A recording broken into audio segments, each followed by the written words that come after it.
What's up, everybody? Welcome to the 12 Duels, episode 11. I'm your host, Delthius. How's it going, everybody? Good to see y'all on this lovely Friday evening. We've got a lot of ground to cover tonight. Keep in mind, too, this event is being streamed by multiple streamers, so if you're wondering why it's like random numbers on this channel, definitely check out twitch.tv/wittypun7 and twitch.tv/mishifus for the other episodes. I believe the gentleman has put together a YouTube playlist of all the episodes as well, so you can check that out. But yeah, we're gonna get started tonight with the remainder of the Duel 6 of the events, and then after that we are going to hop into some additional matches from this guy and QQ if time permits. So yeah, let's hop right into it, man. We got a lot of ground to cover tonight, so I will not bore y'all to death rambling too much. Let's hop right into Haru versus Tosh, match number 1. Okay, spawning in the bottom, we've got the challenger Haru against the one and only Big Pimpin' Tosh over the quarter, aka WittyPun7, also a caster for this event.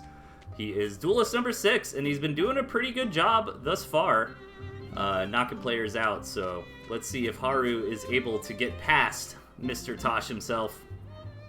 Badgers from both players here. Actually, kinda similar layouts, you know, Badger, Chameleon, Falcon, Squirrel, Pigeon from both sides. Tosh rocking the 2 tier 3, I love it. Definitely excited to see the woof if we're going to be able to see that actually come out tonight. Now, I don't want to get too hyped for the double tier 3, man. I always get excited to see both of them out and about at once, but it is pretty rare to see that. You know, right now the meta is pretty scrappy, so getting up to that tier 3 unit may or may not even happen here. And if it does, you know, we'll see one or the other. Wolf and Badger definitely synergize well together. It's always nice to get that steroid buff on whatever units you really can, but you know, Tosh might have those 2 units as options rather than combining forces. You know, like he could go for a Wolf route with a lot of tier 2 to back it up, or instead, hang on a second, a little bit of mind games here from Tosh. Tried to convince Haru he was opening up 8 farm double. He's actually opening up straight into tier 2. The 8 farm tier 2 is actually pretty safe. Yeah, you do it just like Tosh showed here. You throw down your tier 2 in a tier 1 Warren. And we're going to see some pressure get applied from Haru, so I like this. He's even pulling out some lizards, maybe to get the re-rally a bit faster. And one of the caveats I was going to mention is the tier 2 build like this is a little more dangerous when you have very, very close rush distances. But overall, it's kind of been noted to be relatively safe. Let's see how that actually happens in theory here. However, Haru's commander going down, a big blunder here from the green machine, and Tosh going to defend this pretty okay. You know, he lost a war in there. He almost lost a pig. That could have definitely been a lot worse for him if Haru's commander did not go down there. So it could have been worse, you know. For sure, Haru was putting on some good pressure. I'm not sure if he would have really got a whole lot more damage done. Maybe he could have got that pig that got pretty injured there on the corner and backed up and kept a lot of units alive. But I think Tosh is feeling pretty fresh at the moment. He's got both his chameleons out, and chameleons are typically pretty good in little engagements like this that revolve around a lot of tier 1. So let's see if it'll work out for him. What's up, everybody in the chat? Good to see y'all. Okay, good attack coming in from Haru, but these chameleons standing strong. Nice micro from Big Pimpin' Tosh here, getting that cloak back on that chameleon right before it was going to die. And Haru's trying to stay aggressive. I believe he did get another Warren when he went in there for a push. So keep that in mind. He has taken out 2 Warrens, but overall I feel like the trades, yeah, have been pretty good for Tosh. He's probably feeling fine. He's up on tech. He's going to get the pigeon. He's going to come over here and grab that cabin. I love using chameleons to take out campfire cabins. Really cost effective, as you're not going to lose any units, and you also don't have to get your whole army out of position to just send a couple chameleons over there and get the job done. So a little bit of income advantage going to be kicking in here shortly for Tosh. And if we stay on one... Now, if we kind of transition into 2 bases, that campfire is not going to matter so much. I love this, by the way. Kind of sold off those chameleons.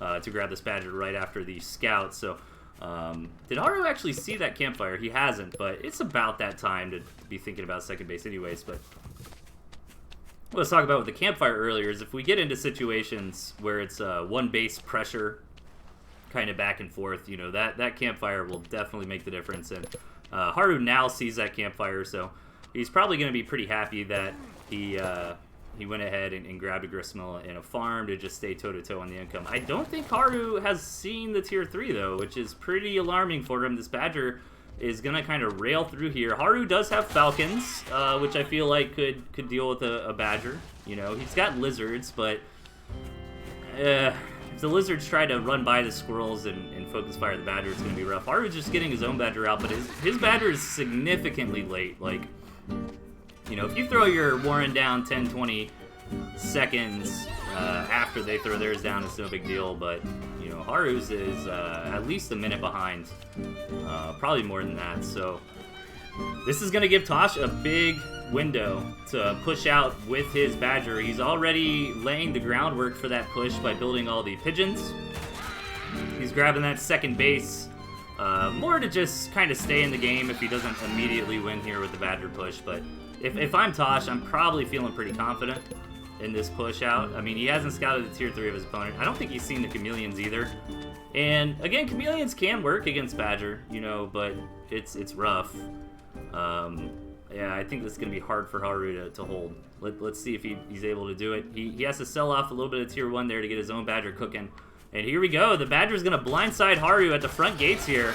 Let's see how Haru wants to handle this. Moving forward with his unit, so far he's not really committing to target firing the Badger. He's just trying to deal with the army. I think that actually is kind of correct in this position, because if you overly target that Badger, the rest of your army is just going to go down. And yeah, that surprise Badger is just going to be all she wrote. So Tosh starting out strong here, knocking a life right off of Haru.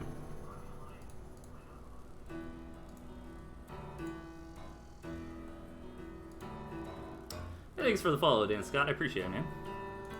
All right, let's rock and roll. Match number 2. Okay, spawning on the left, we've got Haru. Down 1 match, and his opponent to the right, the one and only Big Pimpin' Tosh. And Tosh is in good shape, man. He's going hard. He's streaming Tooth and Tail all the time. Playing it, casting this event. So he's definitely a strong opponent at the moment. Let's see how Haru deals with it here. I think Haru could have been okay in that game if he did get the scout off on the Badger, perhaps. He could have thrown down his own Badger and maybe had it out at a reasonable time. But the rush distances were just so short there. Like, any amount, like, think about how long that fight was, right? Like, let's say Haru did scout the Badger Warren, you know, maybe 10, 20 seconds after it was placed down. Seems kind of reasonable.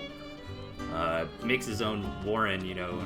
If his Badger's 20 seconds behind, like, that's all Tosh needed, because the rush distance was so tiny. If it was the same situation here on this map, then the difference in the timing of the tier 3 wouldn't be as impactful, because the travel distance is so long, right? There's a bit more wiggle room there. However, there is a lot of road on this map. If you look on the mini-map, that kind of darker, beige-ish, tan-ish gray, I guess. I don't know what color that is, man. What color is the road on the mini-map? I have no idea. Delthius slept through kindergarten, apparently, and didn't learn all his colors. So let's see how these guys want to open up. This is not a bad map to try to do that tier 2 opening, or even something super greedy like grabbing a quick gristmill. But Tosh is actually going for a ton of tier 1 right out the gate, and maybe that's kind of the counter mind game, right? Where you're thinking, since this map is so big, maybe I've got a little more breathing room to do something crazy like take a quick base, take a quick tier 2 or even tier 3, and building all this tier 1. Maybe you catch your opponent off guard doing something a little bit wonky and greedy. But no, right now, both players are not being too aggressive. They're just kind of building up their tier 1, getting their territory situated. Tosh has got to be happy with this map spawn. He's got a campfire. He's got several gristmill up here on a high ground. Can't really ask for much more than that. Haru's okay, you know? Like, this Haru definitely needs to adjust his battle plan, as I'm sure he already has, if he was thinking about going for anything super late game. But having a second base, 9 times out of 10, that's really all you need. So it can, especially to a newer player, you might look at something like this and be like, oh, it's clearly favored for Tosh, but not really. You know, I mean, it is kind of for the map gen, but, you know, as long as the game doesn't go too long, you should be fine. But it kind of, I really like map gen situations like this because the map itself, in a weird way, can kind of dictate a pace and kind of assign roles. Like, if I'm Tosh, you know, I'm chilling. Like, I'm just going to try to play a safe build. I'm just going to try to get bigger and bigger and take the game as late as I can, for the most part. Unless I'm coming into this wanting to do some kind of timing attack regardless. Whereas Haru kind of has to put something together. Haru's got to end this game before it gets to the third base phase. Or at least deal, like, crippling damage. Now, Tosh did get a scout off earlier, and he saw the Badger Warren go down. And he is, he's going to try to counter that with a bunch of Falcons and Snakes. Definitely can work. And this is going to be hard, you know, for Haru to get up on this high ground. I mean, I guess he can kind of try to get in, like, right here, and then attack in this way. Yeah, this is going to be cool. Let's see how this plays out. Haru, a little bit supply blocked here.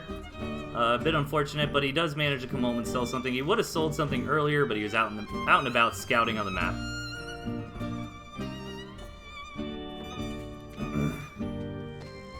What's up, Warpgate? It's good to see you, man. I saw you playing StarCraft the other day, dude. Some Brood Warage. I've been considering getting back into Brood War, but I am just so busy these days, man. I really don't have a whole lot of time for video games, and I know how my brain is. I'm like so addictive when it comes to stuff like that. I've been keeping up with the ASL and the KSL though. That's been a lot of fun. Zerg's in a rough spot right now, man. We're losing a lot of people to that compulsory military service. Effort, Sulky, Jadong might be considering going soon. But anyways, back to Tooth and Tail. This is rough for Haru, man. Tosh got a great scout on this tier 3 and sniffed out this attack plan a mile away, and he's got such a good force to try to answer this. You know, it's not over. Haru can definitely win this engagement, but it's really going to come down to the way these armies clash in. Let's see how it happens. Here we go. Here's the big engagement. Let's see the target fire. So far, that Badger is still pretty healthy, but it gets slammed down to almost nothing very, very quickly. It's got a stack of poison, but it's got a lot of pigeons healing it. It's so close. The pigeons do not target the Badger. Oh, man, that always breaks my heart. Very nice defense there from Big Pipitosh, but when you have, like, a unit like the Badger, you know, the pigeons are like, I'll heal the squirrel. That's the priority.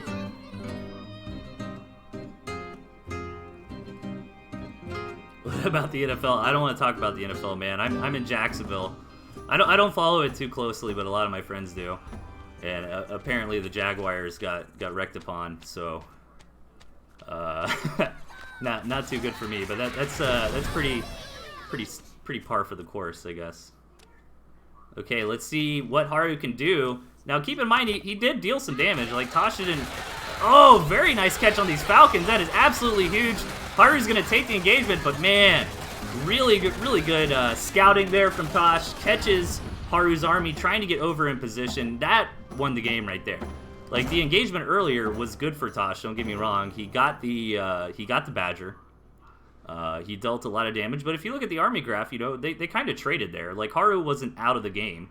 Again, it was a rough spot for Haru because he didn't have a third base available, but he was setting up for, like, one more try, which could have, you know, with the right engagement, maybe won. But very, very good game sense there from Tosh. Keeping an eye on the map, and some killer instinct to just pounce in there where Haru was vulnerable, so...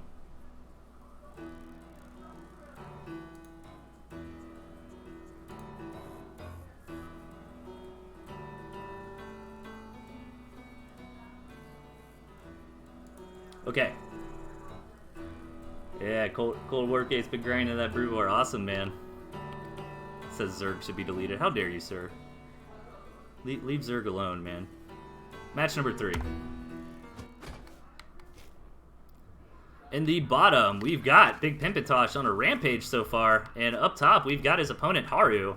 And Tosh really changing it up, man. Definitely not a one-trick pony here. Doing a lot of different builds. I love this build from Tosh. I don't know if he's if he's showboating a little bit or if this is actually a competitive build, right? Like, you're up 2 games. You know, maybe Tosh is like, all right, Haru.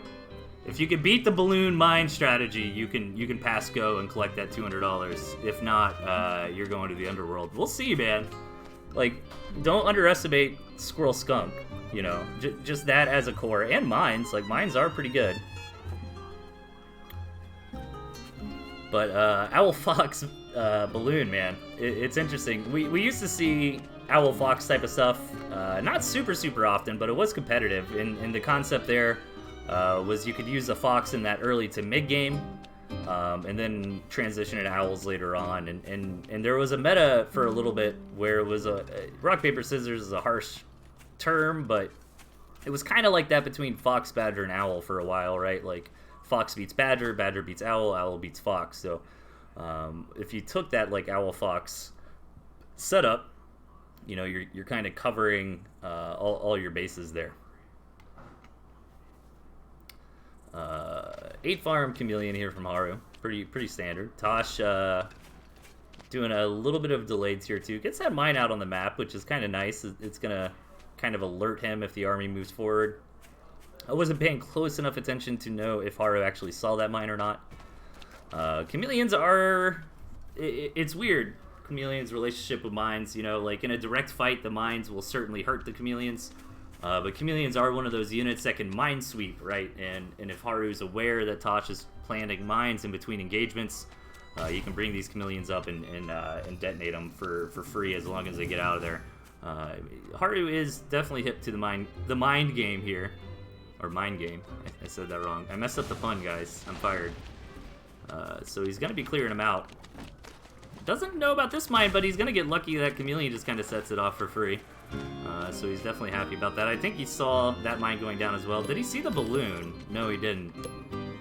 So Tosh is probably going to use this balloon to leverage getting this gristmill and being very greedy on it. However, Haru's also expanding, so this is an interesting position where, ooh, here we go. Here, my boy Tosh. There it is. All right, Fox going down. So, with the balloon up, Haru is probably thinking, fine, if you want to go eco, we can both go eco, but I don't have 120 bucks in a balloon, and you do. But the real thing is that the balloon is to try and dissuade Haru from attacking in or scouting too much and try to give the breathing room for this Fox to hit the board. And once the Fox is out, if Tosh micros it correctly, which I'm sure he will, he can deal a ton of damage. However, Haru does have Lizards and Chameleons, which are both units that can play against Fox. You know, there are a lot of different tactics you can use with Lizards and Chameleons to knock out that Fox pretty cost effectively. Again, it's not black and white. I mean, just because you have Lizards and a Chameleon doesn't mean you will deal with that Fox effectively, but it definitely gives you a much better chance. Haru does scout that Fox here. Kind of cool. I don't know if that was intentional by Woody Pun to put it behind the tree like that. Makes it a little bit harder to see, but that Fox icon goes through the branches, so Haru is not fooled.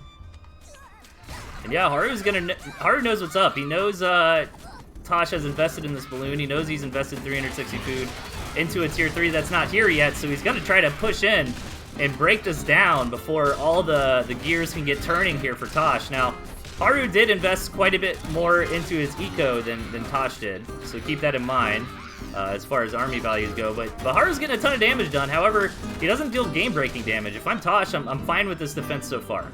You lost a balloon. Maybe you didn't trade as well as you know, but it's fine. Like, you're not looking to trade efficiently. You're just looking to not take crippling damage until that Fox gets here. Now the Fox is here. So now this is going to be rough for Haru. He does have Lizards, though, again, and he's got Chameleons. He can set up what we call a Chameleon ambush, or a Chameleon trap on this Fox, where he leaves these Chameleons out and about on the map where the Fox is going to walk over him. But hang on! Big engagement here. Haru almost gets that Fox killed. However, the rest of the army goes down for Tosh. And the thing about the Fox, it is cost-effective, but it's not high DPS right here, right now. So it's very possible that Haru just deals crippling damage, even while taking, you know, all these free shots from this Fox. Nice defense so far from Tosh, though. And this is where the fox is going to start shining in these small numbers. You know, when fox is against like 20 squirrels, sometimes you can just ignore that fox and deal so much damage to their infrastructure. It doesn't matter, right? You just zap brain again them, as I call it. But in small numbers like this, the fox is getting such value.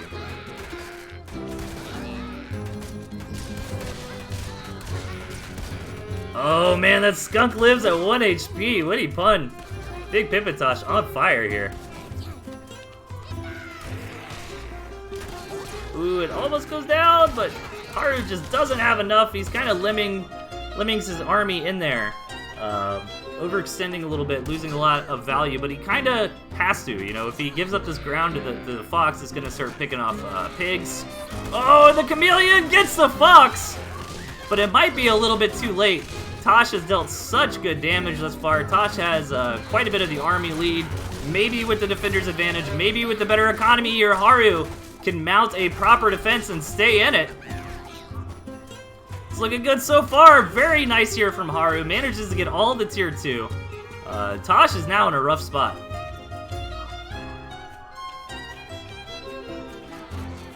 Fox Warren, of course, gets sold off. Tosh is trying to scramble together whatever army he can get, but Haru has the high ground. Haru has the better economy. He's got the more complex army. And he's looking for a kill.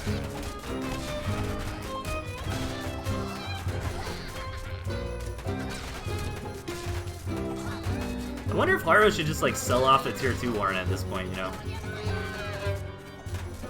I think that's the right move. I think you just sell that tier 2 and then just keep rallying a bunch of tier 1 until you defeat your opponent. But Tosh, man, I mean, let's see if Haru keeps the pressure up. I mean, he should be able to seal the deal from here. But if he gives Tosh a little bit of breathing room, maybe Tosh can get enough back up. But gotta be careful. That's always a thing with Squizzard, man. I do that all the time, where your lizard's just running forward in front of your army. Nice job there from Haru, being cognitive of that, grouping up all of his units before moving in too hard. And that is going to be the killing blow. Haru advances on with 1 life remaining.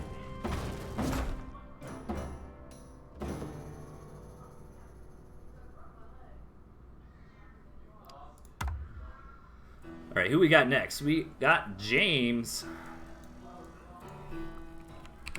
James also made it here with 3 lives remaining. Get that scoreboard updated. All right, let's keep moving and grooving. Let's hop into it.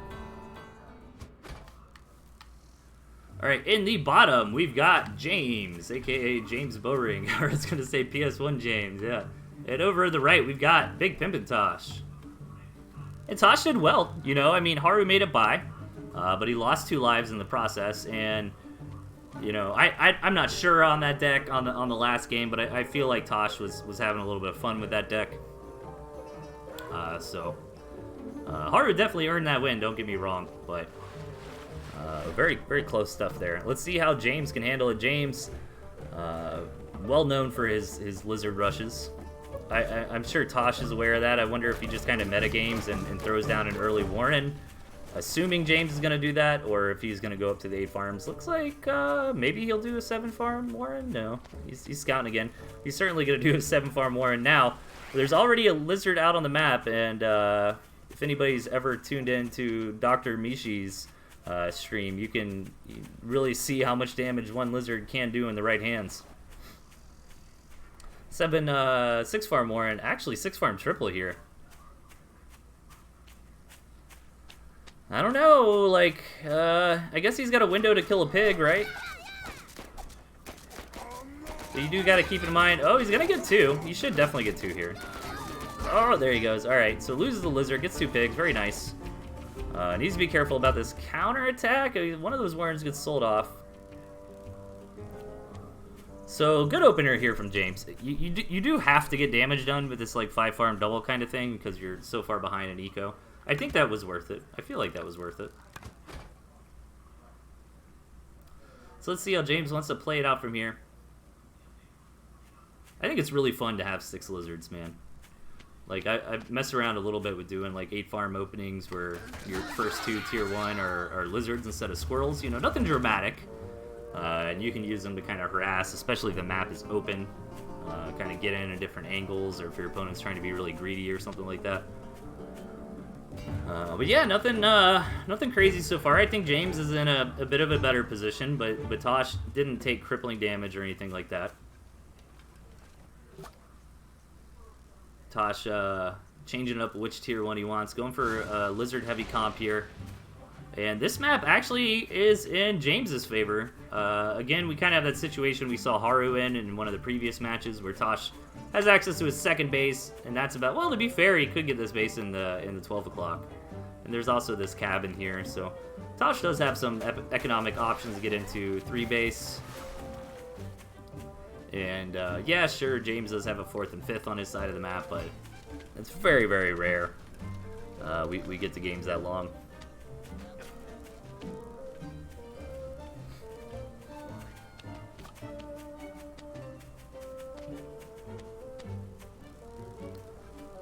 All right, couple mines out. I think Tosh probably scouted those. You can't see it in the vision anyways. I don't know why I'm checking. But Tosh gonna get the rest of the lay of land here. Check for any hidden expansions. Ooh, spicy. Tosh is going for his own hidden base in the 9 o'clock position. It's very unlikely James would actually go over there to scout that, which is gonna kind of confuse James a little bit. It's going to depend on how much money Tosh invests into that base. Oh, man, I was going to say it would also depend on if he saw Tosh's commander burrowing away right here, right? And it's like, well, where is he going? Ooh, Haru's commander down. And that could have been worse for him. Only a couple tier 1 go down there. But yeah, I was going to say it really depends on how much Tosh really invests in that 9 o'clock base. If Tosh... you know, goes super, super hard, maybe James notices, like, hey, wait a minute, you're missing money here. But I don't think you're really going to notice if your opponent's missing, like, 120, 180 food, unless you're being very, very astute. Which, as the game goes on, it gets a little bit harder. Like, early on, it's kind of easy to notice that kind of thing. Boar Warren going down, by the way. Nice spot for it, too. Once you get this later on, you know, it gets a lot harder to do things like count food. But Tosh actually hasn't done it. Oh, I stand corrected. He did actually burrow over there and throw down a couple farms. What's really nice about that base, too, which I don't think will happen this game because the nature of the rush paths, is that it can be very nice as a ace in the hole in like a base race situation. But this map seems very, like, blunt heads together, you know what I mean? I mean, it's kind of one very clear attack path here in between the bases. For us to get in some kind of base race situation, Tosh would have to move all the way around. But hold that thought, James actually did just get the scout off here on this second base over in the corner, and he could actually just send the chameleons, and the chameleons would be able to take all that out if he wanted. We're gonna see Boar versus Badger, I think. Either player aware of the opponent's tier 3. James doesn't see it yet. Let's see if he manages to get it on the scout right here. He does see it. Very nice scout by James. I'm sure he's happy about that. Gets out of there just in the nick of time. And Tosh has not seen it. The nick of time. The nick of time, right? The neck of time. It's a good band name. Alright, Tosh still hasn't seen this boar. And Tosh hasn't gone, like, super hardcore on tier 1, but the boar is just an overall strong unit right now. It's going to blast through whatever your opponent's got fairly nicely. And here's that window, again, where the tier 3s are a little bit split.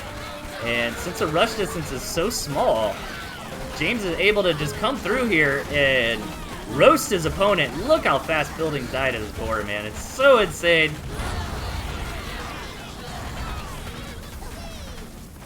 And can't really hype this one up from here. I don't know, man.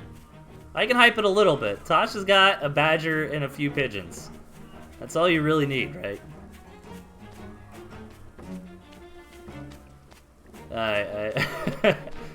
As much of a... I was obviously kidding. This badger will not be able to take this all down by itself. James knows about this other base. I guess he just wants to finish up these warrens over here. I think he should snag a gristmill on this side of the map. Tosh is going to make his last stand over here. He got his badger here.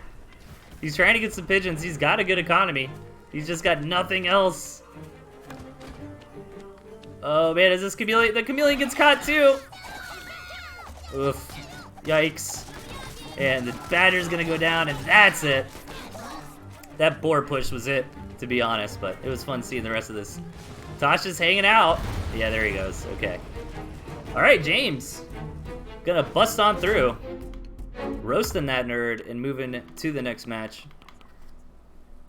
Nicely done.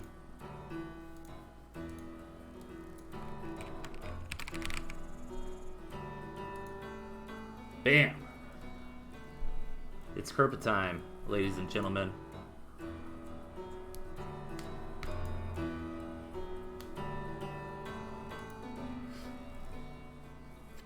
Hey, Chip from Space in the chat. Good to see you, man. Good to see everybody in the chat. Alright, it's Kerpa time. Let's get into it. In the bottom, we've got Kerpa. And his opponent up top, Tosh. Alright, two old school players here. James is old school too. Kerpa, man. Kerpa's deck. Kerpa's deck looks good. I don't know about the MGs. See, here's the thing. I know about them MGs. I love using MGs. They're one of my favorite units. Maybe they are coming back meta a little bit. I don't know. We've got some stronger players than I in the chat, so I'm sure they'll pipe in and yell at me if I'm incorrect. But you know, the reason that turrets kind of fell out a little bit was because the moles, right? Like the moles were very, very meta. The moles would get in there and knock those turrets out as well. Toads also. Back in the previous patch, we saw a lot of like squirrel toad mole pushes backed up with a strong tier 2 like a skunk, and they would just beat through those turrets very, very quickly. The moles got a bit of a nerf, and we don't see them as often as we did. I still feel like they're okay. They're just not that auto pick unit that they were. You know what I mean? So sneaking in something like a turret might be more viable on this patch than it was previously. But overall, that core of like Falcon, Chameleon, Boar feels really strong at the moment. You know, I think Tosh as well. I think both these decks are very good. Tosh a little skimpy on the tier 1. Just going with squirrels. The pigeons are kind of a support unit. You know, like a lot of times, like you see Kerpa's got that squizzard going on. You could definitely get away with just running squirrel out of like squirrel, mole, toad, lizard. I think toads are just kind of, I think the consensus at the moment is toads are a little bit underperforming, so we don't see them as much. But I think Tosh is fine here without running like lizard or mole. Both players going right up to that second base. Kerpa's got his chameleons on the way.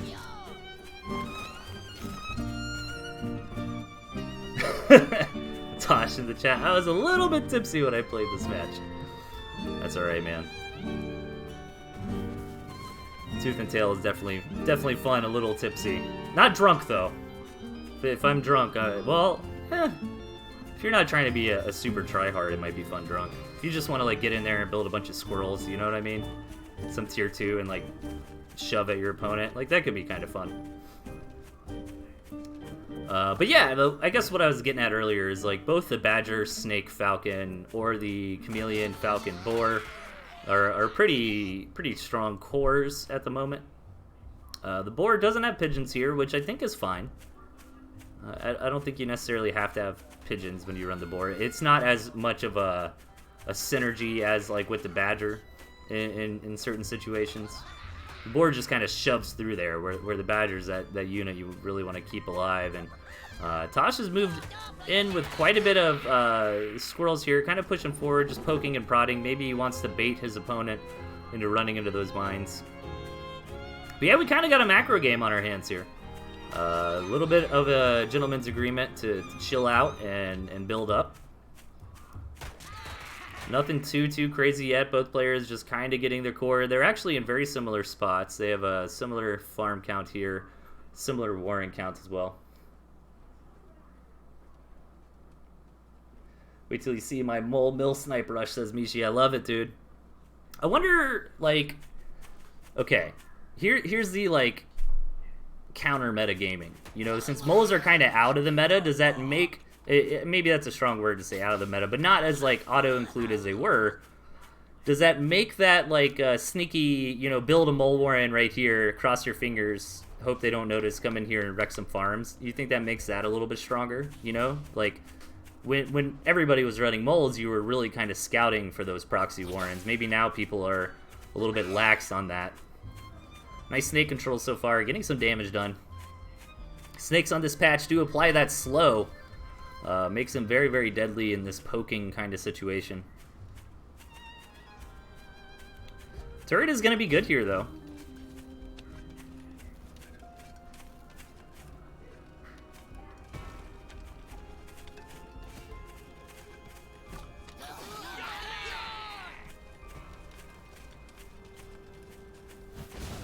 Nobody does that, says this guy. I wonder if you're talking about my mole thing. That's my point, though, right? Like, the fact that nobody does it, and the fact that maybe on paper it's a little bad, does that make it better? If that makes sense. Actually gets a falcon there. Very nice. And that snake lived with 1 HP, so Kerpa's probably a little bit angry about that.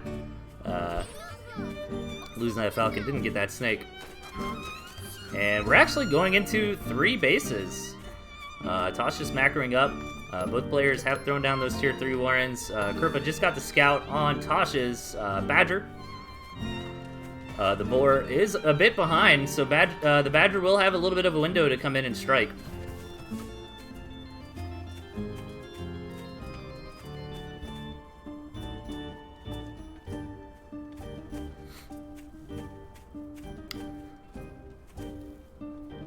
Dude, that snake's low, man. I forget who I was against, like...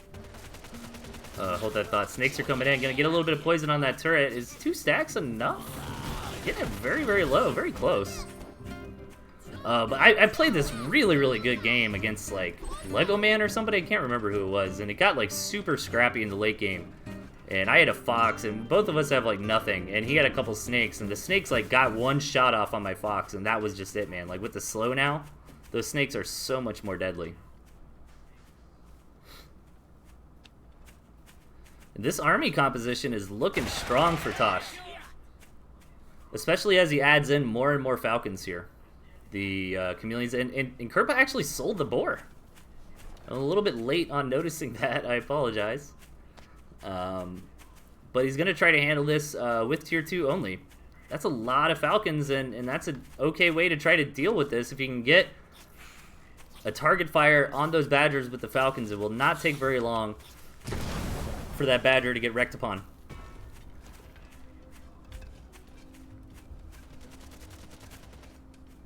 Now, does Tosh still think the, no, he actually never scouted the boar in the first place, I don't think. Ooh, definitely gonna lose these snakes here. One of them actually lives, and here's the big engagement. That badger is right up front, though, and it immediately gets doofed upon here by the air army of Kerpa. Kerpa's gotta be happy about that one. And... jeez, man. What a good call here from Kerpa. Transitioning into all those falcons after he sees the badger coming. And the falcons are so deadly in these kind of like no rush 20 kind of games, you know, where both players are building up these massive armies on high economies. And this is rough. I don't think Tosh is going to be able to get anything together in time to stop this. Kerpa just kind of wailed through that army so effectively. Even if Tosh cleans it up from here, he's taken too much damage. I imagine he's about to tap out. Oh no, he's got that badger again. He's got a badger, a couple falcons, handful of squirrels, and a dream.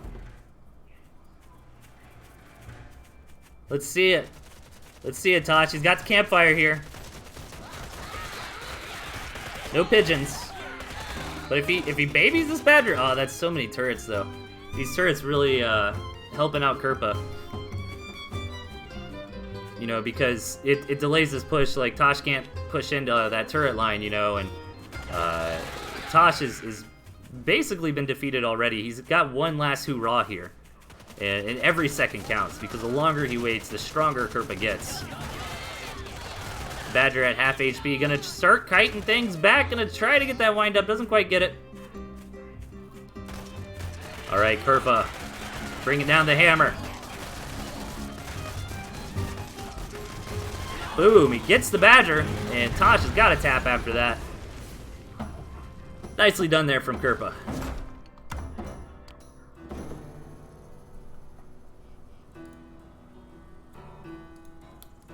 Alright, so Tosh took a couple lives from Haru, but thus far, James and Kerpa managing to get through relatively unscathed.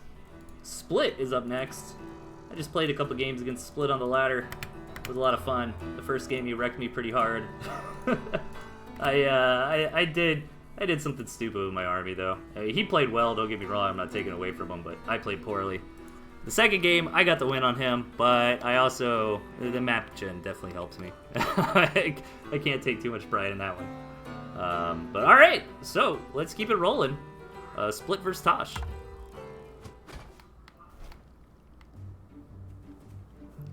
Spawning on the right, we've got Big Pimpatosh. And his opponent to the left, we've got Splits. Alright, I do want to remind people, if you're wondering why, I think this is my third episode. I think I did episode 2, 8, now this is 11.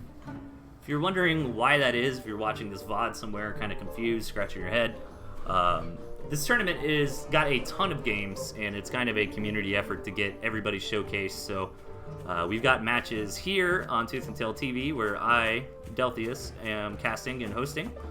We've got matches over on Big Pimpatosh's channel, twitch.tv/wittypun7, and we've also got matches on Mishifuss, twitch.tv/Mishifuss. So if you like this kind of thing and want to see some other episodes, I'm sure most of you are aware of this already. But just in case you're not, definitely check out those channels and their content. Tasha and Mishi also stream ladder and stuff pretty often too. And what else? I know I haven't been doing the feast lately. It's because I've been kind of doing this instead. But once this wraps up, I will go back to doing the feast kind of stuff. So it might be a couple weeks, but you know, shoot me replays, ToothAndTailTV@gmail.com. After this event ends, I'll try to continue casting replays as long as you lovely folks keep sending them to me. Split getting a couple mines out on the map here and going for a quick gristmill. Meanwhile, Tosh getting that chameleon out. Hasn't seen the gristmill go down yet. Oh, I'm sorry. Oh no, both players have mines here. Ooh, look at this. That's just silly. I'm not sure. I need to start paying a little bit more close attention when we do have mines in the game. I think Split actually was taking a farm, but just sold it to take that tier 2 instead. Did Split scout? Okay, he scouted the tier 2 of his opponent. So many mines here this game. Mines are strong, for sure, and can definitely give you the edge in a direct engagement, but they're not free. They cost money to throw them down. You know, it's a decent investment for both these players here. 60 food, 100 food. That could be most of a tier 1 warren in the units. It could be a farm or two. But they also do provide some nice scouting information. I particularly like this mine placement from Tosh here, because it's going to give him kind of a notice when the opponent moves out right there. It gives him a little bit of extra time to get into position correctly. Kind of cool mines over here on the side from Split. You know, maybe thinking about trying to stop any kind of run-by attack. Do 2 mines like this kill a chameleon? I'm sure someone in the chat knows that. Alright, Split sees more mines being placed here from Tosh. Definitely already knew about the mines even if he didn't see them because he just walked on one next to his base.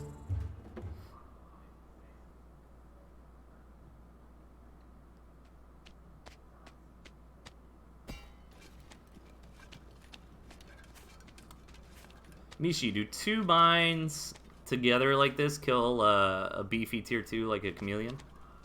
Yes, 2 mines exactly kill a chameleon. Interesting. Okay, Here we go. Split trying to harass with the skunk, baiting these chameleons forward. They take some damage. And this is really smart from Split to try to take this fight while the chameleons are weakened. However, ooh, another mind shot. These chameleons are doing a good job kind of tanking them. Like I was touching on earlier, the relationship with chameleon and mine is kind of weird. You know, I feel like chameleon's one of the best mine sweeping units in the game. But again, as Mishi is acknowledged, you know, these two mines right here will knock out a chameleon if you have them placed like that.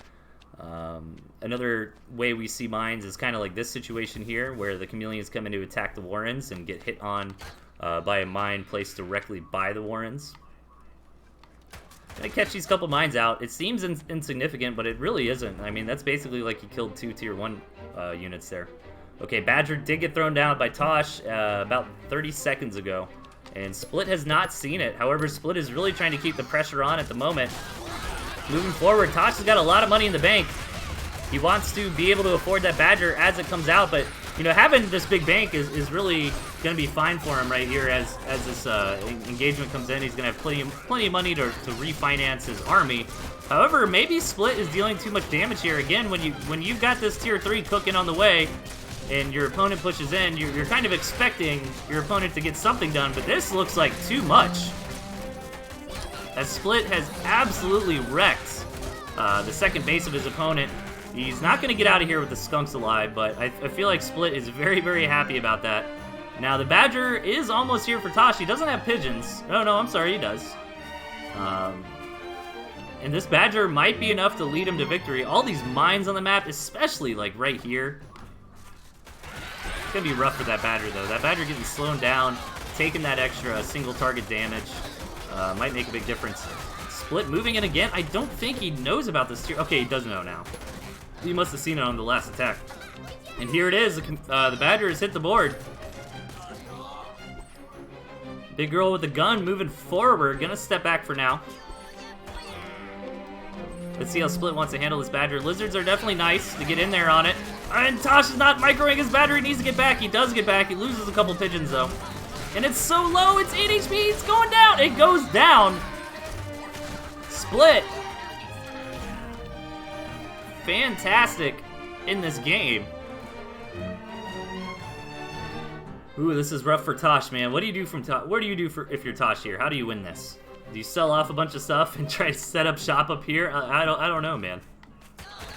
Maybe he's taking too much damage already. Split gonna try to come in here and seal the deal, and yeah, I think that is just too much for Tosh. He doesn't have an army to his name anymore. He doesn't have an economy.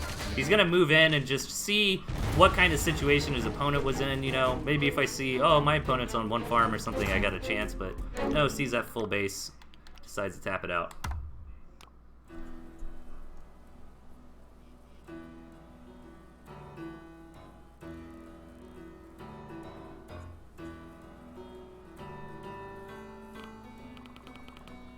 All right. We've got one more match to wrap up the duel number 6, and then I'm going to take a really, really short break, probably like a minute, and then we'll go from there.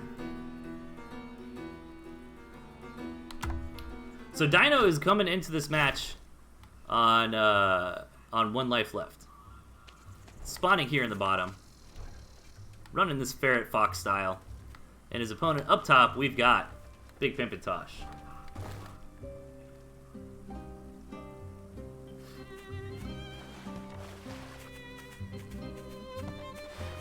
All right. I like this fox ferret style. It's one of my personal favorite styles to play, and I think it does okay in this meta. I think you can make it work. Tosh has got a pretty solid deck though. The barbed wire is kind of cute. I wonder how he's going to utilize that here. Again, the barbed wire is always something that's kind of nice when you can get like a piece or two in a little spot that's easy to choke. Again, it's one of those units that fell off a little bit last patch with the prevalence of the moles.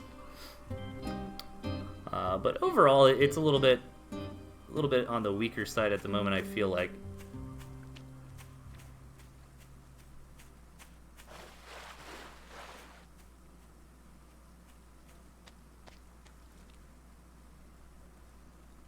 All right. let's see how this game progresses. 8 farm opening from both players here. Dino saving up a lot of food. Okay, goes for the 8 farm double. I got excited for a split second there. Like, oh, is he gonna open up Fox? 8 farm Fox, man. Oh, do it. Sell the Warrens and 8 farm Fox it. Come on. Yeah, Dino! Ah, Dino, you're teasing me. That was such a tease. Gonna open up with those ferrets instead. Don't get me wrong, opening up 8 farm Fox is totally ridiculous. I'm just kind of joking around. But, you know, on a map like this, maybe you make it happen, right? He's got 1 entrance. He could mine this up. That would have been cool to see. Ooh, Tosh with the sneaky base over here on the side. Open up with them cams. Selling some stuff off. I don't know why I keep getting hyped for a fast tier 3. Yeah, I love that barbed wire right there. Because I think the unit's natural AI, they're gonna try to cross the bridge rather than walk like directly through the water. So that's kind of cute.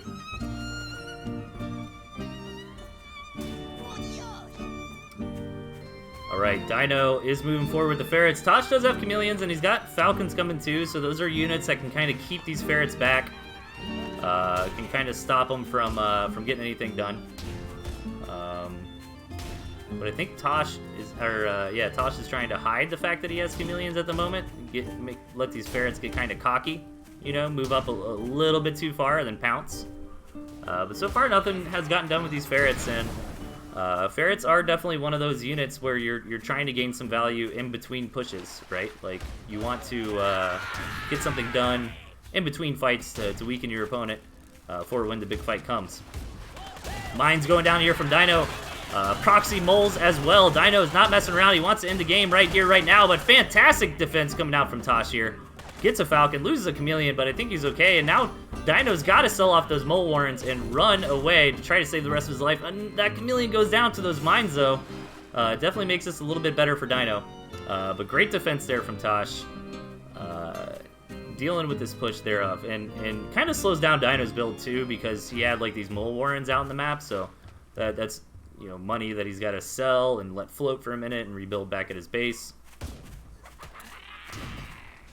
Tosh hasn't put any farms on the second base yet. Here he is now, maybe 1 or 2, just 1. Trying to keep it safe. You do need to be careful if your opponent's being very aggressive like this to not oversaturate that second base.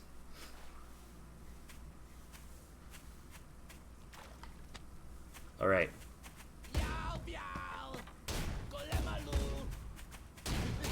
Dino moving forward, getting some good value with these ferrets so far. I think he picked off a couple squirrels there.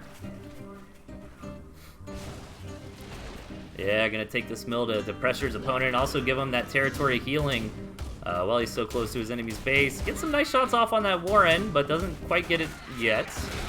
Another tier 1 kill. Those are definitely starting to add up, and a falcon goes down. Really rough here for Tosh, but he's gonna take the engagement. He's got 2 chameleons on the front lines. These moles really helping to push forward for Dino, though. And Dino, man, really making this ferret strategy work quite nicely. Good control from him. Tosh put up a good defense, but now Dino has broken through. And that's all she wrote.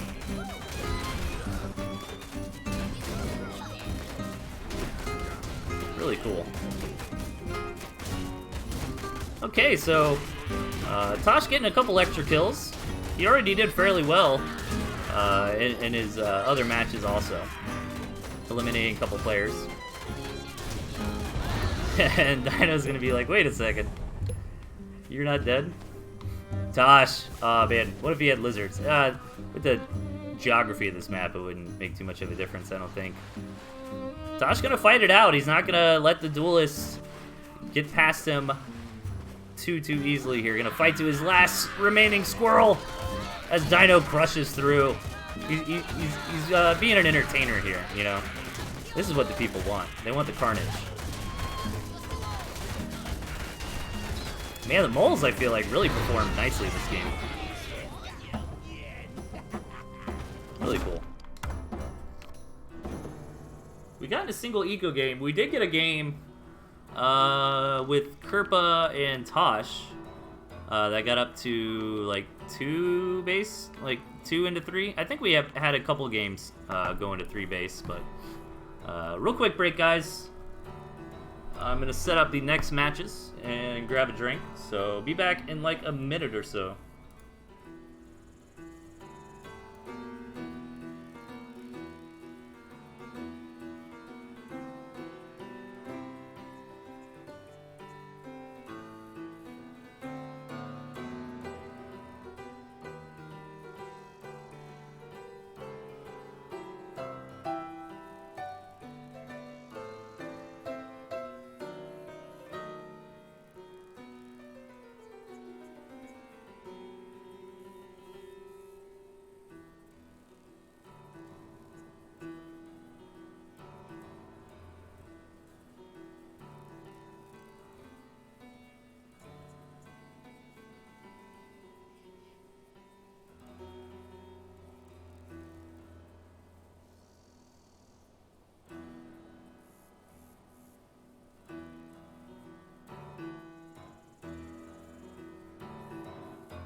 Alright, I am back.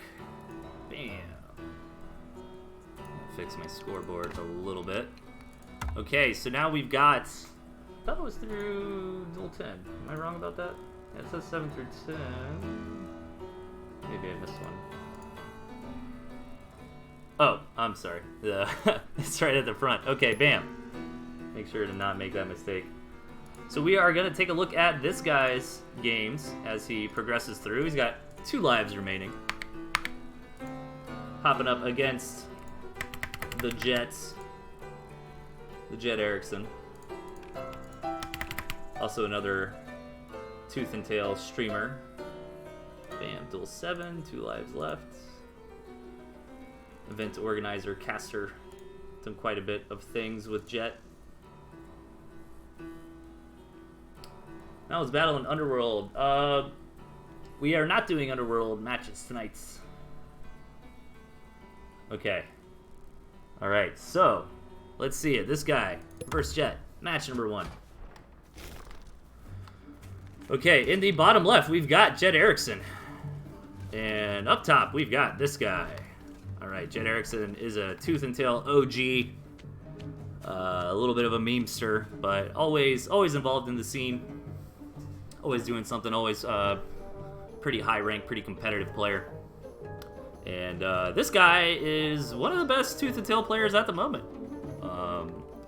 We'll see here if he can take that. Now he won an event recently. I think he won the 2v2 random tournament. I'd have to double check on that.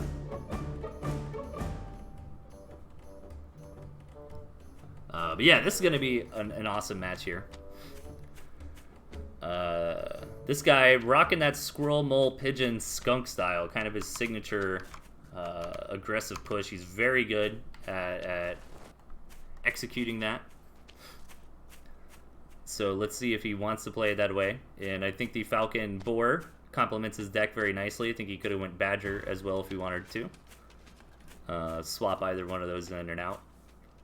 And meanwhile, Jet Erickson, playing pretty straightforward, kind of, again, just rocking that squirrel pigeon, no moles, no lizards, nothing like that. So I'm a little bit worried because I feel like Squirrel Mole, you know, is going to beat straight up Squirrel in most cases. But a lot of times it's not as cut and dry as that. Jet does see the scout, sees that this guy's opening with a little bit of a macro build here. Trying to get that quick gristmill. He follows suit.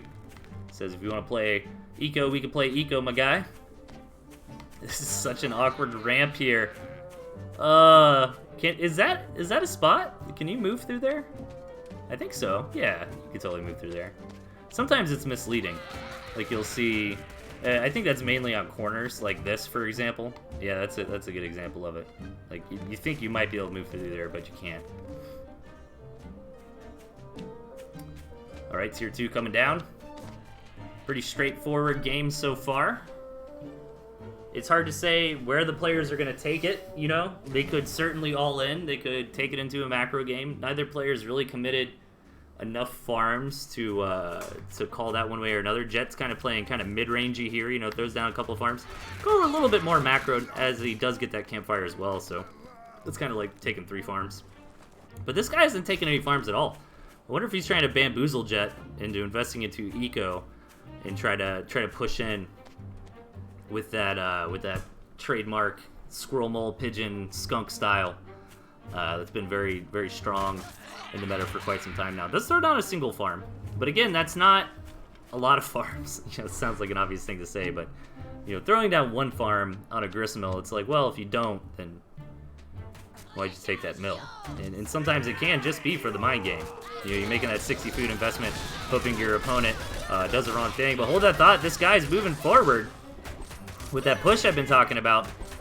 And so far, so good. Good skunk control. Actually getting some Warren damage in here is this guy.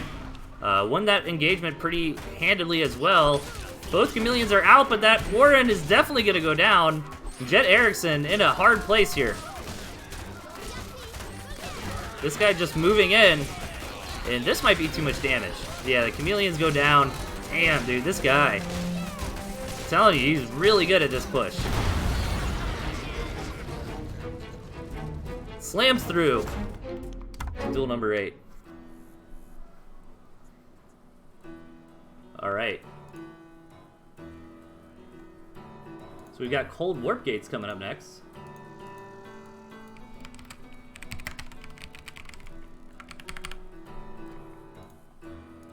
Do a little bit of scoreboard things here. Yeah, that was a fast one. Looks pretty good. All right.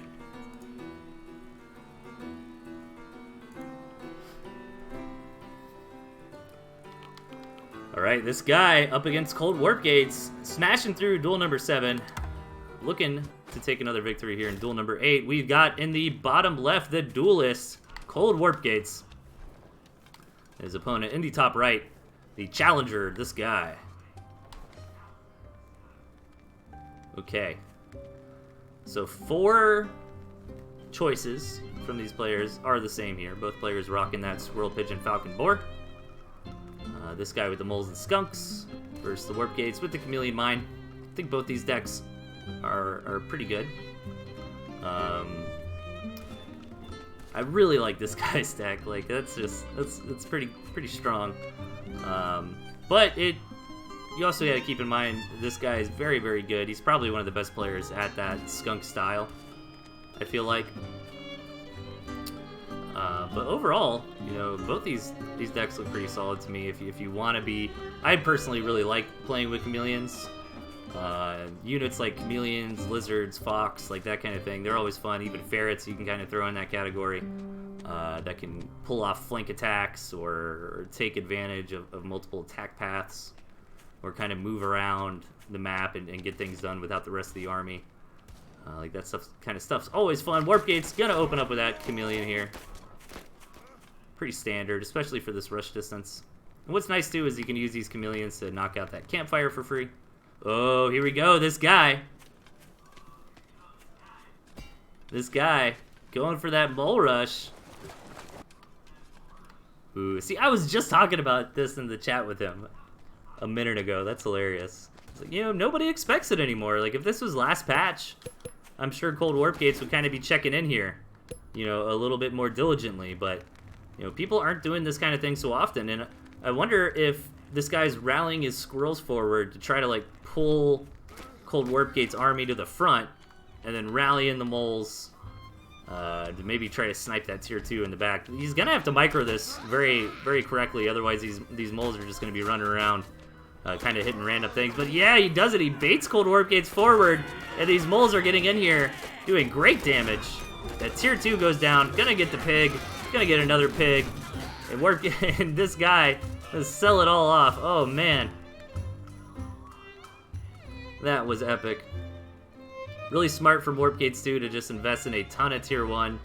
I'm sorry, really smart from this guy to invest in tier 1, because you got to be worried about this counterattack from Warpgates coming in.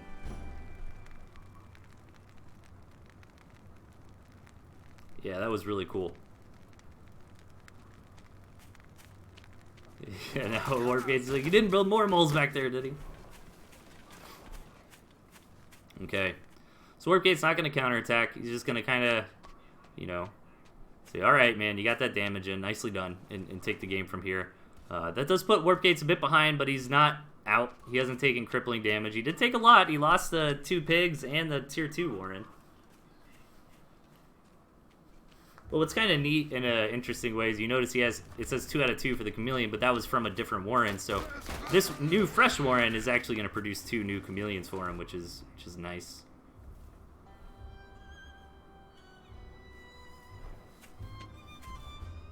Or maybe, oh, maybe he only had 1 remaining from the original Warren.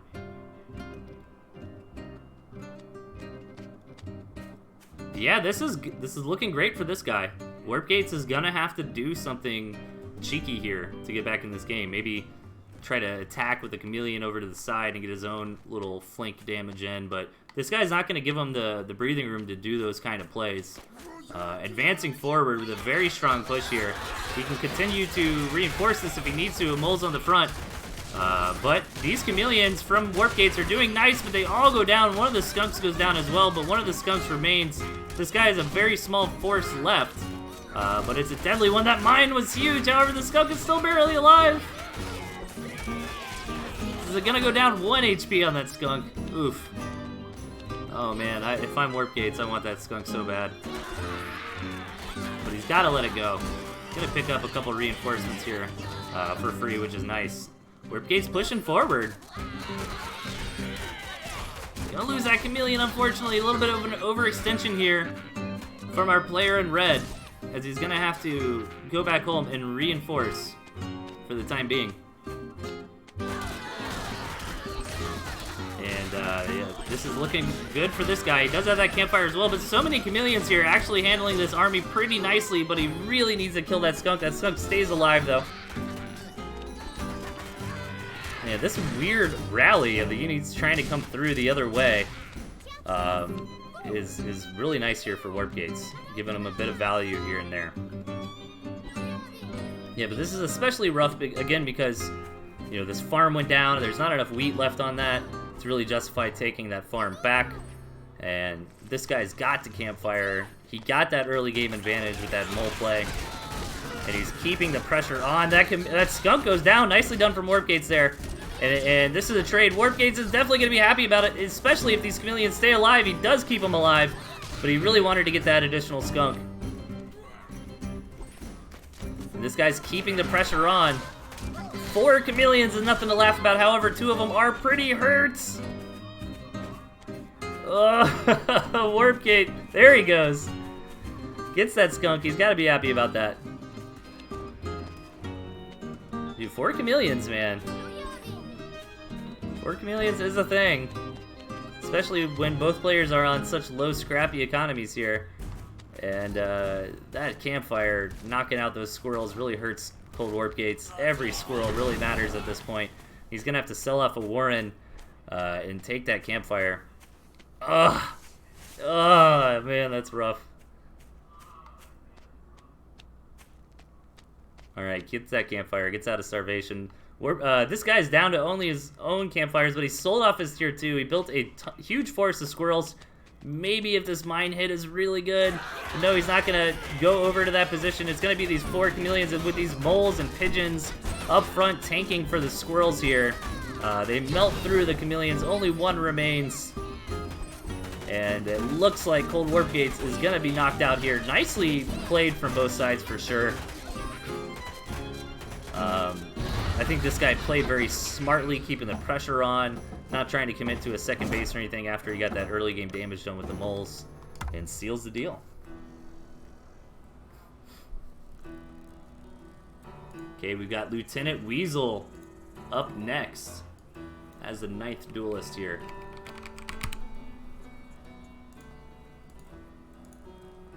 That looks pretty good. Maybe just a little bit of that, a little bit more, a little bit more. There we go. Looks good to me. Okay, let's keep it going, guys. Duel number 9. In the left, we've got the challenger. This guy, and his opponent to the right, Citizen Weasel. Citizen Weasel. I thought he was a Lieutenant Weasel. Am I wrong about that, or did he retire? Is he retired from the military? Now he's a citizen.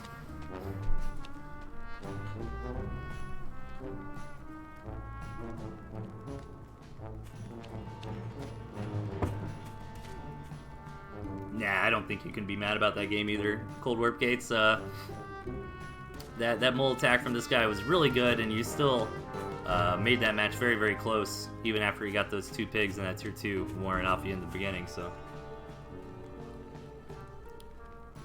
all right, let's see what happens this time around. No mole shenanigans from this guy. Looks like we're gonna have 8 farm openers here. I wouldn't be surprised to see. Well, I wouldn't be surprised to see Citizen Weasel maybe open with a ferret, but I don't think like Falcon, Skunk are really units that you do an 8 farm tier 2 into. Maybe the Skunk, certainly not the Falcon in most cases. Yeah, just gonna open up with tier 1. So we're gonna see an 8 farm double from both players. This guy's just got through 1, so maybe he's looking to go straight into Skunks from here. Let's see, he scouted his opponent, did go for the 8 farm double, and he's gonna match it. No, he changed his mind. I think after that scout, I think Citizen Weasel saw the 8 farm double from his opponent. Gonna get that Skunk warrant up instead. Citizen Weasel getting that second base, and let's see if this guy goes for that tier 1 heavy Skunk push again that he's so well known for and executes so nicely. If he is, he's gonna be happy about seeing this Gristmill from his opponent. And I think it could work here from this guy. I don't think he has to do that. I mean, he's actually got a great spawn. You know, so many options here with the double Gristmills, even the cabin, but I think this 2 cabins really, like, I think taking a cabin really helps, you know, with this, like, extended 1 base play where you're trying to push in and just doof upon your opponent before they get up and running. Yeah, he's gonna go ahead and clear out this cabin. Get up to that 9 farm economy. Using the Skunk to tank up front too, really cool. Just making sure he doesn't lose that squirrel. And we see Falcons here from Citizen Weasel. They could certainly help here, especially if this guy doesn't build enough squirrels in lieu of things like campfires, pigeons, and moles, you know? I don't think he's seen the Falcons. He's seen in tier 2. I don't think he's seen Falcons, though. Weasel should absolutely know what's happening here. Here comes this guy moving forward. This Gristmill is going to help with tanking, but it's also kind of creating this channel that his unit's got to move through. Advances forward, gets that 1 Skunk very, very low. Again, got to be a little bit salty. Got it to 1 HP and it didn't die. Nice retreat here from this guy. Very good defense from Citizen Weasel. These Falcons shutting down this pressure quite nicely. You know, it actually makes sense that Falcons would do so well against this because you're investing in a lot of units that can't shoot air, right?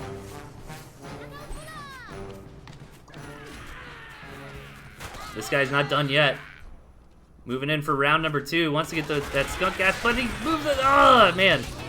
That Skunk got so low. And this is what I'm talking about, like this little choke here between the side and the Gristmill. is real rough when you're facing against things like Skunk Gas. Gets the mill, loses one, loses both skunks, but he's starting to push forward. Gets a falcon, one falcon remains. It can make a really big difference if it's able to stay alive, but it goes down. And this guy pressing forward. This skunk push, man, is very strong from this guy here.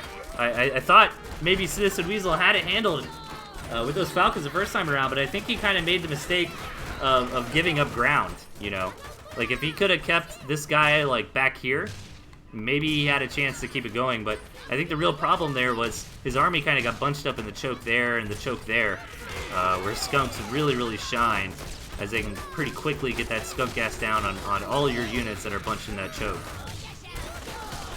So maybe that was a deciding factor on why this second round worked so nicely for this guy. And he's gonna smash through this guy on fire. I don't think anyone's surprised. I know a lot of people have predicted this guy to be a winner of this event. I certainly did. Okay, going up against Srownel next.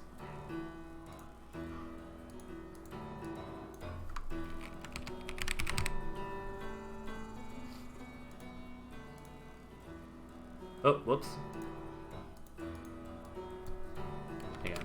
Hang on, guys.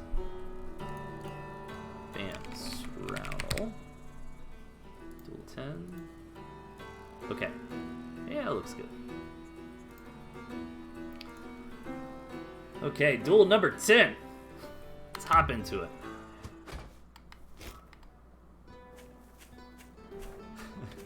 In the right, we've got Srownel, the duelist.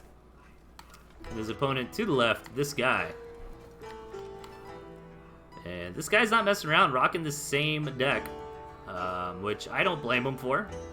You know, in a tournament environment that's kind of best of one, it does make sense to run what you think is the best deck, you know? When we do things like best of 3, best of 5, best of 7, or the new thing, best of 9, everybody's hyped about, right?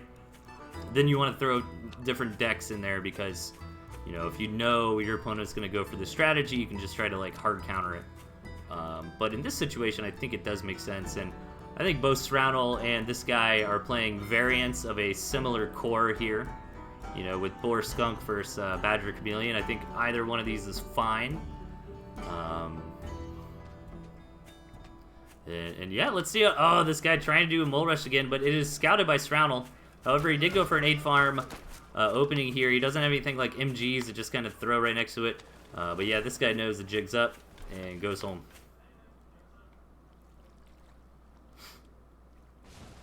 Ooh, quick quick second base here from this guy. I don't know if that was a strategy going into this, but you can't help yourself, right? I mean, look at that. I think this next door neighbor.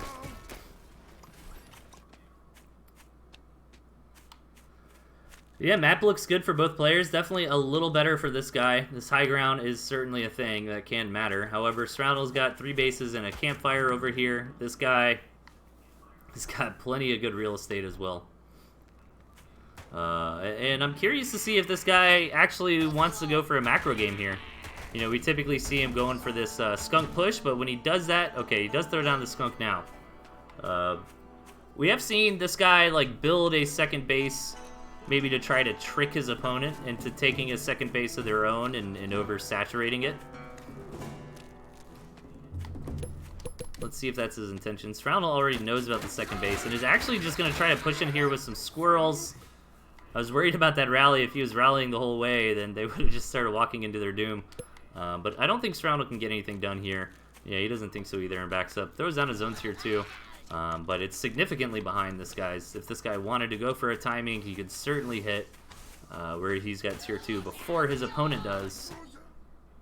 And even if he wanted to be crazy, could try to come in here and get that Chameleon Warren specifically. Campfire does go up for Srownel, and this guy still hasn't taken any farms on that gristmill. Certainly, it's a red herring gristmill. I think he was trying to trick Srownel into thinking you wanted to go for a macro game while he prepares this this classic skunk push. Here we go. This guy moving forward. One chameleon is here. The other chameleon will be here shortly, but not in time for the initial engagement. Stroundle trying to get a good angle, trying to get a spread for his units. The chameleon does come down, deals some good damage to the skunk, but the skunk lives. The chameleon dies. The skunk is now fallen, but a decent engagement here for this guy. However, Stroundle's still in. He's got plenty of squirrels left. He's also got the defender's advantage, but this guy is pushing through. One warrior goes down. Another chameleon gets out. Oh, that 1 HP skunk again, man. So many times that 1 HP skunk. But Stroundle pushed him back from now. He does take some damage here. He lost that tier 1 Warren. He almost lost that tier 2 Warren, which might have been backbreaking, but he does manage to keep it alive. And nice engagement here for this guy thus far. However, keep in mind, Stroundle does have that campfire up on his opponent. This guy did take a farm now. Good chameleon engagement so far. Taking some damage, but they're both going to go down. The skunks still remain. And this guy moving forward yet again. Keeping the skunks alive is really what's most important here for this guy's push. And with Stroundle losing both his tier 2 in the bloodbath, that's a little rough. He's going hard on the pigeons. 6 pigeons here. Kind of makes sense to help counteract all that AoE gas damage. This guy scouts the campfire, scouts that Stroundle hasn't taken a second base. Stroundle moving forward, sees that only one farm has been taken on that second base, and right after the scout leaves, a couple more get thrown down there. Trying to keep as much information from his opponent as possible here.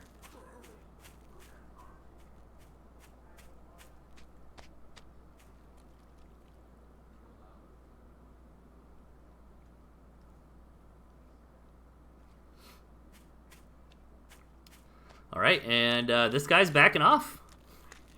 He's decided he's not going to be able to finish off Stroundle, and transitioning a little bit more into a mid-game here. Stroundle trying to catch up by getting his own second base. It was scouted by this guy. And Stroundle going to come in and see this guy has invested a little bit into farms. It hasn't done anything crazy like try to throw down a tier 3 or anything like that. And he's still building up, and this is definitely, you know, Stroundle's got to be a little bit nervous or anxious here because, you know, this guy's got an army where he can push out at any moment. Meanwhile, Stroundle wants this game to go longer, wants to have a chance to minimize the difference in army differential here. You know, this guy did take some good engagements earlier on, traded more cost effectively with the tier 2, managed to kill a Warren as well. But the longer the game goes on, the less and less that matters. And this guy is fine with taking the game longer from here. Stroundle got that scout off on the 8 farm economy on that second base, matches suit. Looks like he's wanting to do something with these chameleons, but hasn't quite found the opening yet. There's a nice little path right there, you know? Maybe if the army moves forward from this guy, you can sneak these chameleons around and get in a little bit of damage. Third base coming up here from Stroundle. So both players kind of agreeing to let the game go long. I don't think either player really has too much of an inherent map advantage at this point. Of course, if the game continues on for too long, it's going to be very difficult for Stroundle to get that 4th base. But that is rare to see games go into a 4th base position.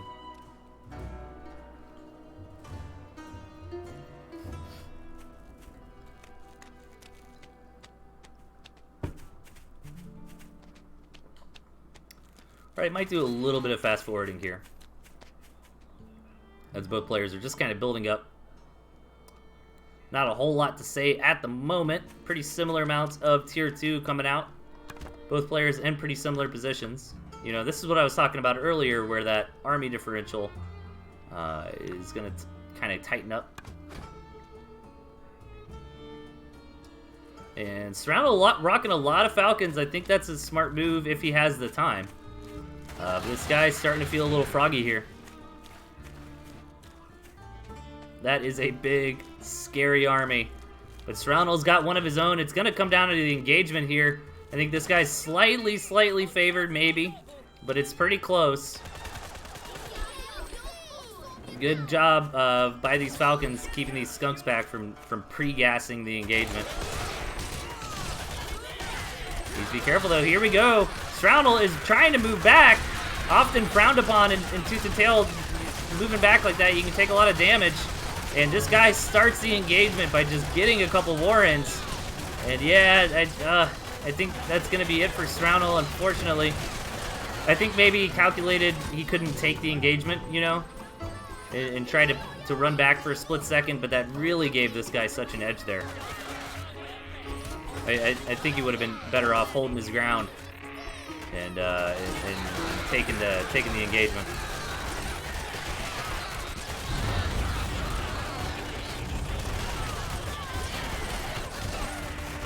This guy is gonna slam through again.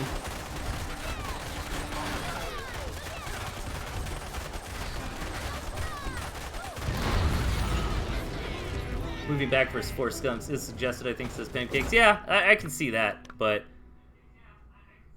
it was rough because he took a lot of damage before the fight started. He kind of moved back twice as well. You know, he did his initial skirt back, and then this guy was able to press forward, get a couple Warrens for free, you know, which maybe could have tanked some damage for Strownel in the fight. But it was hard. It was a hard decision to make.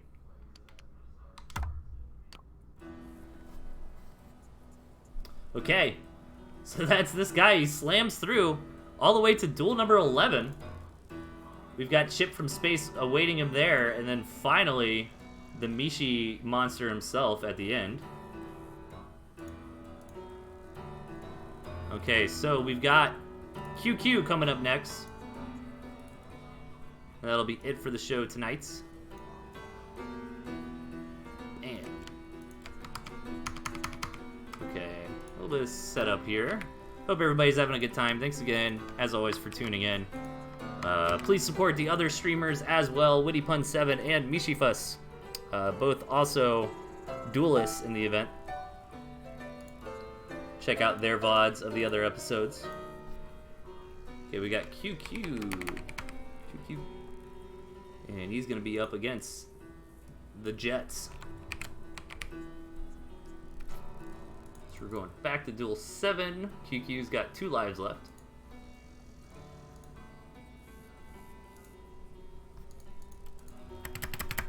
Let's make that look a little nicer.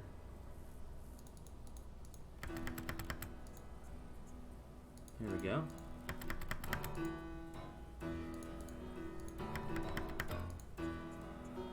Boom. Okay. There we go. Beautiful.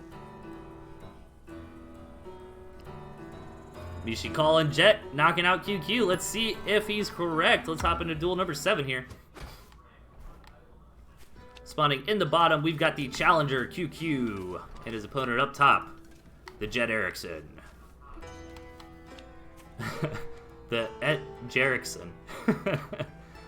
That was funny to me. Probably not anyone else. Okay. Ferret Fox, really cool. Again, I personally enjoy playing that style. Typically, we see people pair that with turrets, but he's going for the mines, which can work as well. Generally, with ferrets, it's not required per se, but it's generally nice to have some kind of defensive structure to back up into. You can bait your opponent into going into the mines, but we have a not so standard early game here. 5-farm Warren coming out from Jet. Was immediately scouted from QQ, though. This is a nice map to do it. It's pretty small rush distance. Going for that lizard opening, too. Gonna see if he can get a cancel on a single lizard. With the single lizard, gonna definitely cancel that farm, but not gonna get anything else done. Barely makes it out of there with that lizard, though. So no harm, no foul. And really cool from Jet, too. He queued up a farm after that lizard, so the whole build was built around just trying to get some damage done with the single lizard there, and not putting his economy too far behind. But lizards are not super strong on defense, you know, and Jet realizes that, gets up a squirrel. Warren as well. These couple mines here, they did get placed right in front of Jet, so I'm pretty sure he's aware of them. Probably going to go up to another Squirrel Warren here soon, I believe. Oh, holds his money right now. And QQ applying some pressure. Good micro so far. Any kind of just pop shot he can get off on that Lizard Warren is huge. These mines really pressuring here. QQ. So far with a good opening, I feel like.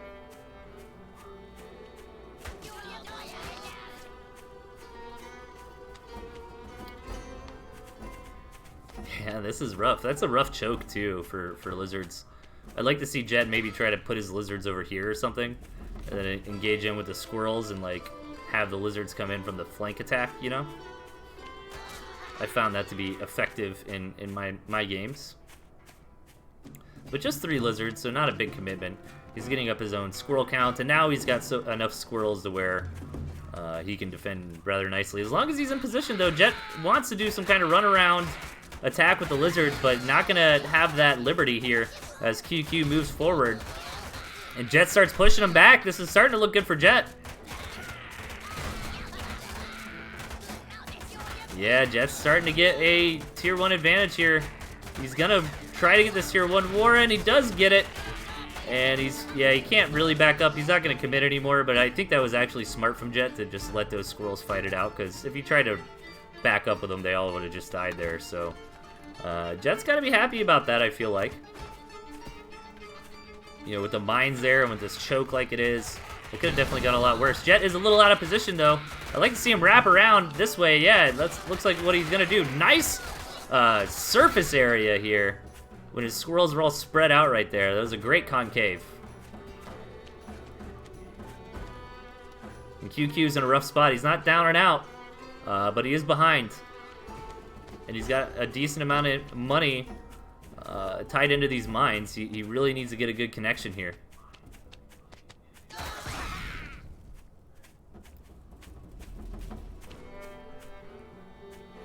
Ooh, this is a little bit stressful.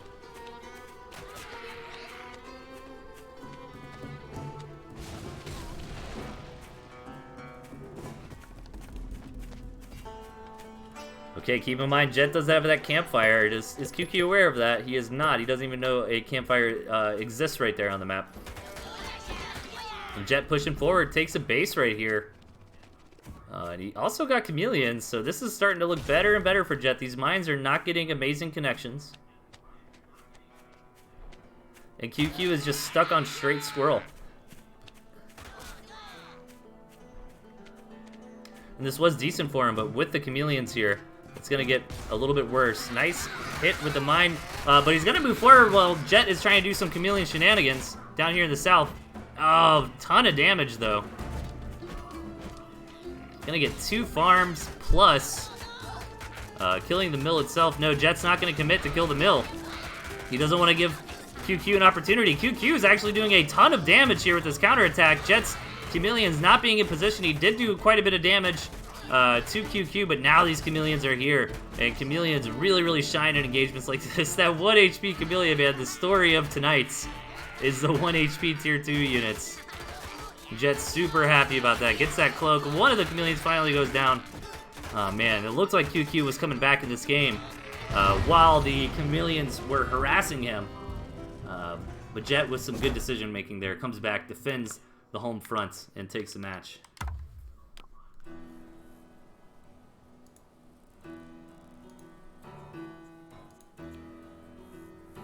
Okay, QQ down to 1 life.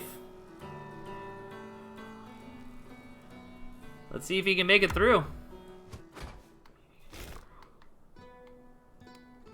Alright, spawning in the bottom, we've got QQ. And up top, his opponent, Jet Erickson. Looking to beat a nerd down into the underworld here. Let's see if he can manage to do a QQ on 1 life. Keep in mind, if he does lose, he's not out of the tournament. He's knocked down into the underworld, where he has a chance to redeem himself. Alright, so Squizzard, Pigeon, I think this is pretty similar to what Jet did last time, if not the exact same deck. And meanwhile, definitely the same deck from QQ, right? But no crazy openings here. I think that was smart from Jet to do a quick Warren on that last map because the rush distances were so close. This map is much larger, so those kinds of builds are a little bit harder to make work effectively in situations like this. Map gen does look better for Jet here, as oh, I thought QQ took that for some reason, but as securing this gristmill here in the top center, really going to split the map in a very nice fashion for Jet. And QQ is kind of in this situation where, you know, he's playing with 2 bases. Maybe, just maybe, he can get this third over here. But this is really smart from Jet, going ahead and claiming this territory in the center. You know, it's going to be hard for QQ to push into this. And these mines are going to just trade with the squirrels right when they spawn. And this is actually pretty smart from QQ, because there's a mine in the back that did the same thing. So this is kind of a tempo play here. But the way that that squirrel spawned, the mine did not... Oh, the squirrels are spawning on the other side of the warren. Damn, that was going to be like a 200 IQ thing from QQ here. Because, like, this push is like a timing, you know? So imagine if those mines did kill those squirrels right when they came out. That was 3 squirrels that Jet's behind. Yeah, he's not behind cost, you know, as far as efficiency is concerned. But really, tempo is what's important here. And QQ piling through. And I think this is just crippling damage. Like, he did it, man. It's really risky to try to take that mill early on. You know, 60 food is a decent investment. And yeah, well played from QQ. As weird as it sounds, I give a lot of credit to that victory, to that mine in the back that killed one of those initial squirrels, because when you're in that like 2, 3, 4 squirrel, you know, 4 squirrels versus 2 squirrels is a lot different than 3 versus 4, you know. Maybe I'm digging into it too hard, but that's my opinion.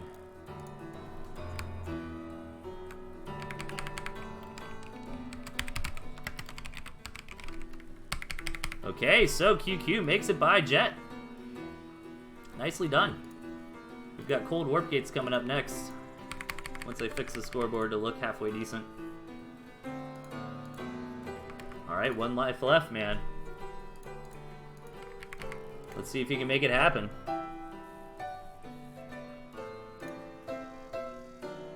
Hopping into duel number 8 here.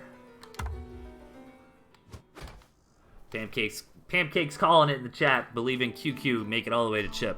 At the bottom left, we've got Cold Warp Gates, Duelist. And his opponent in the top right, QQ. With the mine. Okay. I love QQ's deck. I don't love it from a, well, that's a harsh way to phrase it, but I'm not saying it's like a super competitive, strong deck, but I love it in theory. I love it on paper. You know, balloons are cool. Balloons are strong against tier 2 units in general. Getting up a balloon and retreating back to it with the ferret's always nice, especially if you can get it in a proxy location. Like, this is totally super crazy, but imagine if QQ, like, took this cabin and then put a balloon, like, right there. You know, this ferret would have such good vision of, like, everything on Cold Warp Gate's side of the map. A little bit of scouting mine comes out here. I feel like that's a double-edged sword to do that, though, because you're taking away the surprise of the mines now. Like, now Warp Gates knows for sure 100% you've got mines. And Warp Gates puts a little scouting mine of his own here. He's not upset to do that, since he knows QQ's got a couple on the map as well. And it's in a decent spot. It's going to let Cold Warp Gates know when that gristmill gets taken from his opponent. And going into the chameleons from here. Like, I love the concept of QQ's deck, but, you know, Cold Warp Gates is running something very tried and true. It's kind of like the, if you guys are Magic the Gathering fans, it's kind of like the red deck on the ladder, you know, like the red deck wins, the aggro red. You love it or you hate it. I'm in the hate it category, but it's important, right? Because if you're trying to do something crazy, that's kind of the standard. It's like, well, can I deal with that red deck wins? You know, is this crazy thing I'm trying to do gonna be effective against these try-hard aggro decks. And not exactly the same thing, but I feel like QQ's kind of doing something crazy. So this is like a little bit of a shoulder check for him here by Cold Warp Gates. It's like, all right, can your deck perform well against, ooh, a little bit of mistake there from Warp Gates, losing the Chameleon. He knew both those mines. Well, maybe he didn't know about that second mine, to be fair. He did know about the first one. Nice victory there from QQ, taking out a Chameleon with a couple mines. Yeah, I feel like QQ's in that kind of wild situation with his deck, right? Where he's trying something. All right, can it happen? Is it strong enough to go up against this kind of standard deck from Cold Warp Gates? And you know what's also really cool about Tooth and Tail is sometimes these interesting deck compositions don't even have to matter. Like QQ could just keep building squirrels like he is right now, you know, and then it doesn't really matter that he's got balloons and Fox and all that kind of crazy stuff in his deck. But again, man, if Cold Warp Gates concedes this high ground, which I think this second base positioning from him a little bit, you know, he could have taken the second base up here and it would have defended this high ground a bit better. But hold that thought, a really big engagement coming in. These Chameleons doing a fantastic job. Wonderful control there from Cold Warp Gates, re-stealthing that Chameleon at the last minute again. Yeah, I was starting to wonder when QQ, like, I wonder if he didn't have to move out right there, right? And then I wonder if he gets this cabin, gets up a balloon, you know? I don't even know if that's good, but it would have been cool. It would have been fun. It probably would have been good. I imagine it would have been good. He's going to keep moving forward, though, but I don't think this is the right call with these Chameleons. But he does bait the Chameleons into the mines. I have no idea what I'm talking about here. QQ. Oh, and... Oh, I thought the other Chameleon died. Dang, it's got to be low. It's getting hit pretty well from these mines. Dude, all those mines did so much damage there. QQ. Fighting back. I thought for sure he was in a rough spot after losing so many units right there. But that mine placement was very well done. You can tell QQ is an experienced mine user for sure.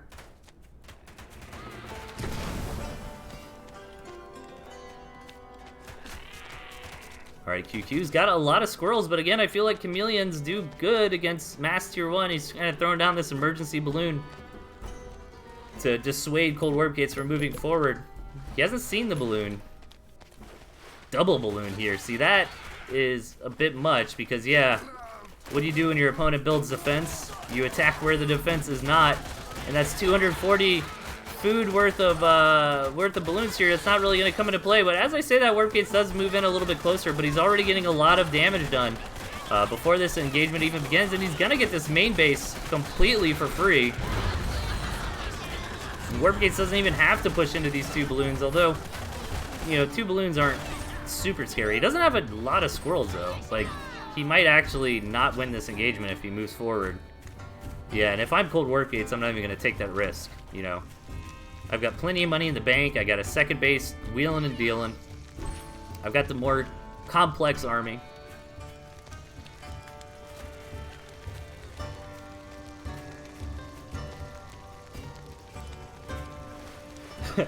Master Wife says you say QQ more like in the QQ. Dude, I don't know.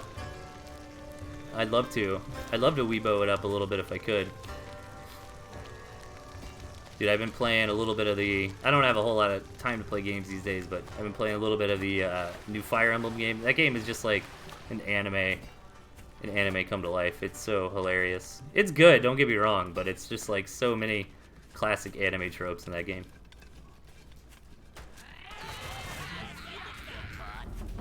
Alright, Cold Warp Gates trying to find the angle to finish QQ off. If QQ can hold on, though, he's got a Fox on the way. He's got a second base. He's not out of this game. I think Cold Warp Gates is hip to this minefield, though. That minefield could do so much damage. And, you know, at least me, I don't know why I'm laughing at the joke I'm about to tell, but if I'm Cold Warp Gates, I'm, like, moving into this, and I hit the first mine, and I'm like, surely there's not more mines. And then you hit the next mines, and you're like, surely there's not more mines, you know. I mean, that can definitely happen. God, so many mines, and I think it might work. You know, QQ's just trying to buy time here. If he gets this Fox, he's got a chance. Cold Warp-Gate's got a lot of Chameleon Zone. He's got Mines. Both of those things do great against the Fox. And his own Boar is here. And the Boar is no shenanigans kind of unit. It's not trying to bob and weave like the Fox and snipe a pig and kill a falcon. No, this Boar is just moving forward. But this is... Alright, I'm curious if Cold Warp-Gates pulls the Delthius here. It's like, surely there can't be more Mines. Takes a couple hits so far. And QQ's got such a tiny army. He doesn't have any tier 1 Warrens. All he's got is a Fox, a couple Balloons, and a Dream. Good micro so far, but the Fox is getting so low. These Chameleons are after it, and it goes down. And QQ's got nothing left. Maybe I think if he had some Warrens, he could have been back in this, but Warp-Gates did such a good job attacking that undefended main. Really cool style from QQ here. And he almost pulls it off. But Cold Warp-Gates, with some great play, knocks it out. That was cool though, like that could have worked, you know. But alright guys, that is it for the show. QQ makes it to Cold Warp-Gates and gets knocked down into the underworld. When is the next show coming up? Do we have the next show scheduled yet? Let me take a look. Alright. That was episode 11. Episode 12 is going to be Sunday, 2 p.m. EST with Big Pimpintosh, aka WoodyPun7. Definitely check that out on his channel. 8 duels, pretty respectable though, says Mishi. Yeah, it was a good run for sure. Absolutely. I mean, it's not like there's some really good players, you know, in the first half of this as well. But that's it, guys. Do any of y'all want to stream? Anybody want to start? I don't know. Oh, cool. Somebody else is playing. Glacier Nuts. It looks like I'm not sure what he's up to. Maybe he's checking out the campaign. I haven't seen his stream. But let's all go say hi to this other guy streaming Tooth and Tail. Give him a big woof for me. You're all a bunch of wonderful nerds. Hope y'all had a great time. I sure did. Definitely check out WoodyPun7 on Sunday, and I will see you guys next time I cast a 12 Duels episode. And after we finish this event up, I will go back to casting replays.